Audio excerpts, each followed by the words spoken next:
Oke.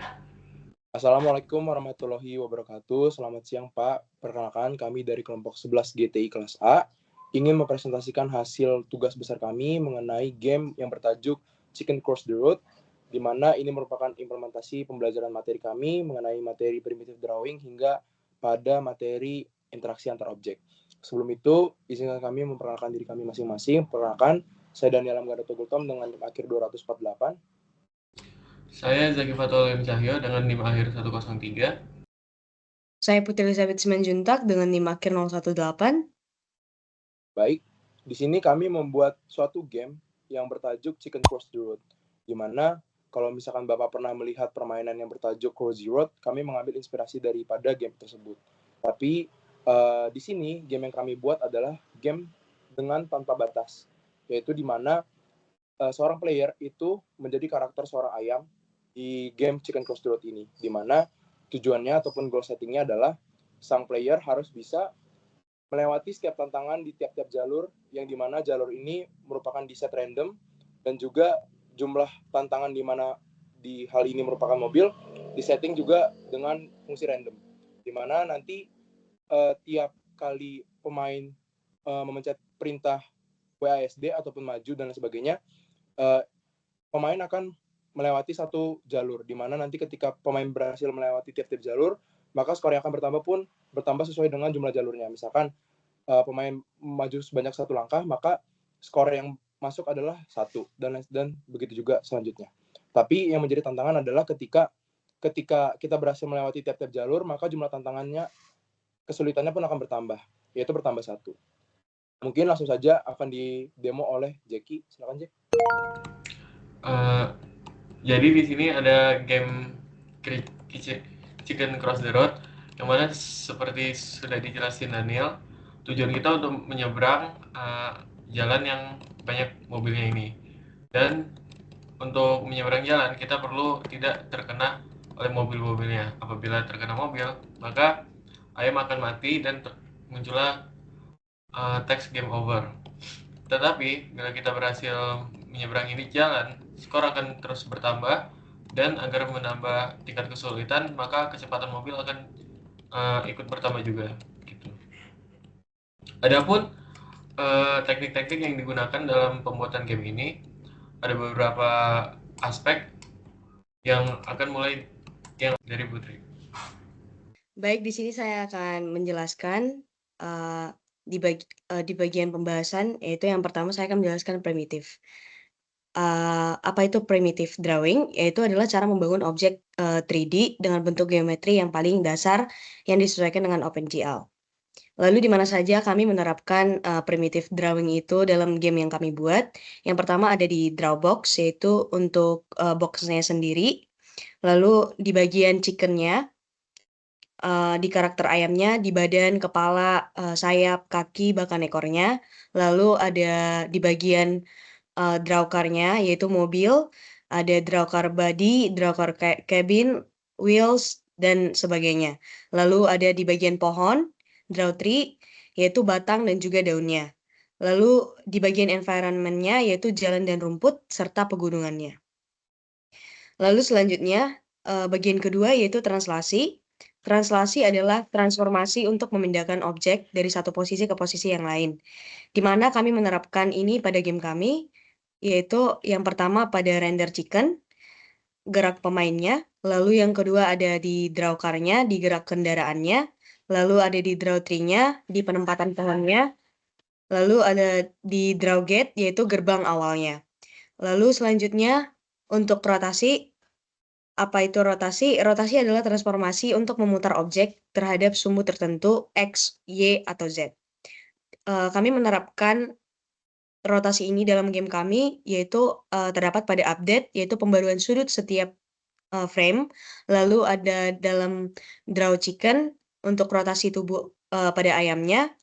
Misal rotasi terhadap sumbu Z, sudut berubah antara -8 derajat hingga +8 derajat. Lalu di render chicken with shadow-nya, yaitu rotasi ikut kebayangan. Lalu selanjutnya yaitu ada proyeksi. Proyeksi adalah proses mengubah koordinat dunia 3D-nya menjadi tampilan 2D di layar monitornya. Kami menerapkannya di bagian reshape, yaitu proyeksi perspektif utama. Lalu di bagian displaynya untuk kameranya mengikuti pergerakan dari si ayamnya. Lalu draw text 2D-nya yaitu ortografik untuk teks HUD-nya. Lalu draw overlay itu untuk ortografik untuk game over-nya. Selanjutnya saya serahkan kepada teman saya. Oke, selanjutnya adalah implementasi mengenai materi animation ataupun animasi. Jadi sebenarnya logikanya adalah animasi ini tuh bukan logika seperti animasi-animasi yang kita tahu pada umumnya, tapi sebenarnya intinya animasi di dalam game yang kami assign ini adalah supaya scene dari tiap gerakan si ayam itu tuh bisa kelihatan hidup. Gimana? Jadi kita tuh menggunakan timer, glow timer function, di mana itu dia tuh jalan tiap 16 milidetik. Dia tuh sekitar 60 fps lah. Dimana di sini ada dua animasi utamanya kalau misalkan kita lihat dari awal, yaitu mobil dan juga ayam. Dimana mobil ini itu desain dengan fungsi random. Jadi di tiap-tiap jalur itu jumlah mobilnya akan random dengan kecepatan yang random juga. Jadi mobil itu terus bergerak bolak-balik gitu di jalan. Nah nanti kalau misalkan kita bisa melewati batas, itu mobil tuh logikanya tuh langsung muncul dari sebaliknya gitu. Nah kemudian untuk ayam, kalau misalkan bisa dilihat, ayamnya kan goyang tuh, kepalanya naik turun.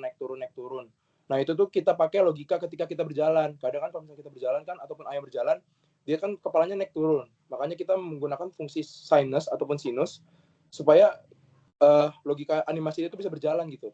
Jadi si ayam itu jalan beneran. Nah supaya halus itu kita pakai double buffering, di mana logikanya itu si gambarnya itu dirender di belakang dulu, baru ditukar ke depan. Nah nanti di sini transisi frame-nya itu jadi mulus tanpa adanya kedipan gitu. Nah kemudian kita juga nge-assign yang namanya dynamic world generation, yang dimana ketika tiap ayam maju, jalur baru itu otomatis muncul di depan. Nah kalau misalkan kita lihat kan, ketika ayam berdiri sebelum dia maju kan jalannya hanya 4, tapi ketika dia jalan terus kan kondisi jalan itu nambah terus kan. Nah itu namanya dynamic world generation. Jadi world itu ataupun dunia itu gerasa tidak ada habisnya gitu, nggak ada hentinya. Nah kemudian masuk ke pengimplementasian materi kamera, dimana di sini kalau misalnya kita lihat kameranya itu kan selalu ngikutin ayam, di mana posisi kamera itu ada di belakang atas ayam gitu kan. Jadi di sini kita mengadopsi perspektif dari 3 orang gitu, third person gitu, TPS. Nah untuk kita nge-assign posisi dari kamera itu kita mengandalkan fungsi blue look at buat ngatur posisi si kameranya. Nah tadi kalau misalkan kita lihat di awal yang saat materi primitive drawing itu kan kita bisa ngelihat ke satu world gitu kan. Nah itu tuh kita membuat free camera mode buat debugging, buat kita bisa ngelilingin satu world tanpa ada habisnya gitu. Kalau misalkan ini kan kita cuma bisa WASD, tapi kalau misalkan kita pakai free camera mode itu kita bisa jelajahin satu world gitu. Nah logikanya itu pakai WASD buat maju mundur kanan kiri, dan juga bisa pakai mouse buat kita 360. Nah ini lagi dicoba gitu. Nah kemudian buat cahayanya dia itu juga ikut kamera, di mana cahayanya tuh selalu di depan atas ayam. Kalau misalkan kita tadi masuk ke permainan, coba Jack di permainan lagi Jack. Nah ini kan posisi kameranya lagi di belakang atas ayam kan, makanya lightingnya tuh ke belakang gitu bayangannya. Kalau misalkan ayamnya ke kanan ke kiri, itu otomatis si shadow-nya juga ngikutin. Nah itu positioning cahayanya. Kemudian proyeksinya kita pakai glow perspektif dengan sudut tadi yang sudah Putri jelaskan, itu sudut 65 derajat. Supaya apa? Supaya sebenarnya itu kita membuat efek 3D supaya realistis. Semisal kalau misalkan kita dekat, itu berarti bendanya besar. Kayak misalkan nih, kita lagi dekat dengan mobil yang di jalur 1, berarti mobilnya besar. Kalau misalnya kita lihat mobil di jalur paling belakang, mobilnya kecil gitu. Nah kenapa bisa kayak gitu? Karena kita menggunakan materi yang baru, itu pengimplementasian materi depth, di mana di sini kami menggunakan depth buffering supaya objek itu yang lebih dekat itu tidak nutupin objek yang ada di belakangnya. Jadi kalau misalkan di sini kan logikanya misalkan ada pohon itu pohon itu justru yang nutupin si gunung atau mountain range di belakangnya kan. Nah, itulah fungsi depth. Jadi ketika kita assign game di awal menggunakan fungsi main, supaya tidak tumpang tindih gitu.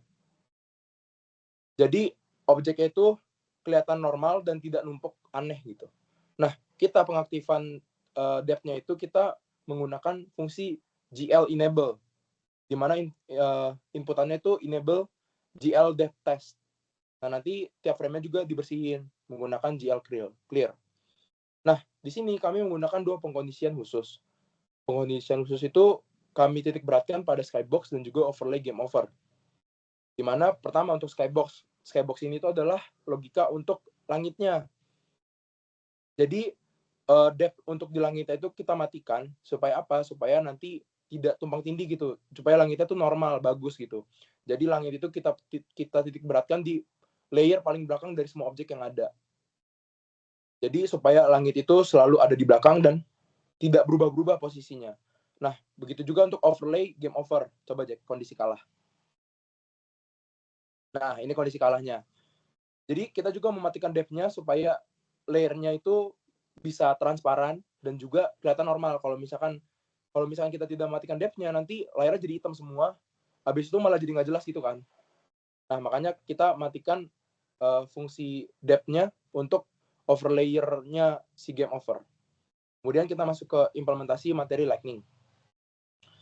Di mana pencahayaan ini itu kita buat itu supaya objeknya itu kelihatan lebih punya volume ataupun depth tadi, kedalaman gitu kan. Nah, sebenarnya di sini logika cahayanya itu kita pakai satu sumber cahaya. Itu kalau misalkan bisa dilihat di codingannya itu ada GL Light Zero. Dengan kita menggunakan jenis cahaya ambient lightning ataupun diffuse lightning. Di mana ambient ini tuh kita menggunakan ambient abu-abu.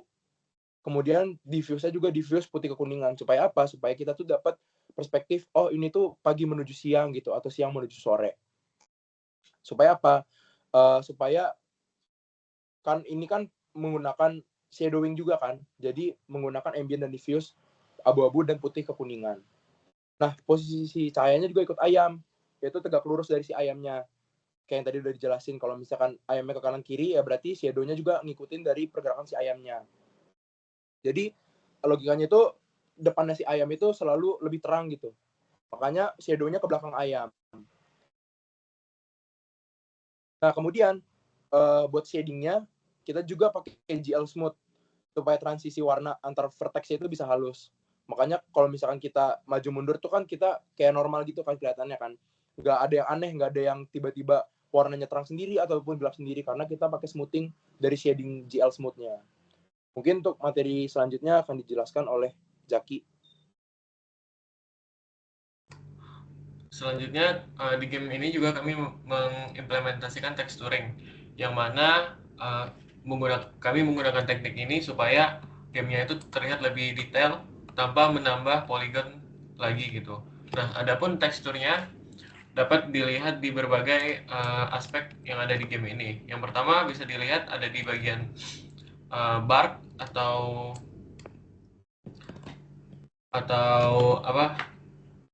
pohon yang ada di dalam environment game, terus daunnya menggunakan tekstur leaf, dan ada juga rock, yang mana di sini kami menggunakan tekstur tersebut untuk membangun penggunungan yang ada di game ini. Nah, dan yang terakhir ada grass yang digunakan untuk di luar environment gitu, sebagai tanah yang ada di environment di sini. Nah, tekstur ini kami mengimplementasikannya menggunakan BPM loader, yang mana itu terdapat pada tekstur.cpp, terus sehingga mengubah yang warnanya awalnya PGR menjadi RGB menggunakan flip vertikal lalu mengirim tekstur ke OpenGL. Nah, selanjutnya di game kami juga mengimplementasikan bayangan, yang mana bayangan di sini bisa dibilang cukup dinamis karena menggunakan proyeksi matriks. Bisa dilihat apabila ayam ke kiri, maka bayangan akan ikut ke kiri sesuai dengan proyeksi dari sumber cahaya. Bisa lihat juga bila ke kanan, bayangan ayam juga ikut ke kanan. Nah, beberapa objek yang memiliki bayangan di game ini meliputi mobil-mobil, terus ayam itu sendiri, terus ada pohon, dan yang terakhir ada palang yang di belakang sini, atau gates yang di belakang sini. Nah, kami juga mengeset bayangan ini untuk semi transparan sehingga tidak langsung menimpa warna yang ada di belakangnya. Bisa dilihat sini, warna yang di belakangnya jadi lebih gelap saja tapi tidak tertimpa hitam full gitu. Bisa dilihat di sini